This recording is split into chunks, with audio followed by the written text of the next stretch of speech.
وہ اپنے دوست کی مدد کرتا ہے، اور شیرو کو جب احساس ہوا کہ اس کے دوست ناحق اس کی وجہ سے سزا پا جائے گا تو وہ اپنی جان خطرے میں ڈال کر اعتراف جرم کر لیتا ہے۔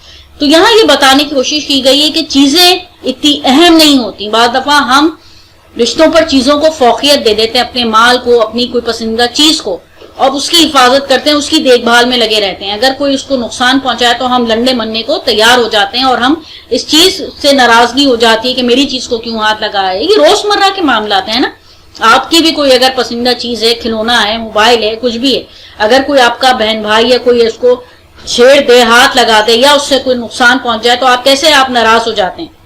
یہی ساری کیفیت بتانے کی کوشش کی ہے کہ چیزیں تو دوبارہ آ جاتی ہیں، لیکن انسان کے رشتوں میں اگر دراڑ پڑ جائے یا وہ رشتوں ختم ہو جائیں تو وہ دوبارہ نہیں جڑ سکتے۔ تو انسانیت کو اور لوگوں کو، رشتوں کو زیادہ اہمیت دینی چاہیے، اور اگر کسی سے وعدہ کر لیں کہ ہم اس کی مدد کریں گے یا اس کے مشکل وقت میں کھڑے ہوں گے، اور دوست کیسا ہوتا ہے جو آڑے وقت میں مدد کرے، جو مشکل وقت میں آ کر اپنے دوست کا ساتھ دے، تو وہی رشتے سب سے اہم اور سب سے قیمتی ہوتے ہیں۔ تو یہ بڑا ہی اچھا ہی سبق تھا جس سے بہت کچھ سیکھنے کو ملتا ہے۔ تو اس سبق کی دہرائی کیجئے گا، ان سب چیزوں کو دیکھیے گا، اس کے سوالوں کو ایک نظر ہم دیکھ لیتے ہیں۔ اب آپ نے یہ کرنا ہے کہ سبق کا ٹائٹل پیج بنائیں گے، مشکل الفاظ کے معنی تحریر کریں گے، اور سبق کا خلاصہ تحریر کریں گے، یعنی اس پوری کہانی کو مختصر کر کے آپ نے تحریر کرنی ہے۔ مصنف کا نام بھی ضرور بتائیے گا، کم از کم 100 یا 120 الفاظ پر خلاصہ مشتمل ہونا چاہیے۔ اچھا چلیے بیٹا، اپنا کام وقت پہ مکمل کیجیے گا، انشاءاللہ اگلے یونٹ میں پھر آپ سے ملاقات ہوگی۔ اللہ حافظ۔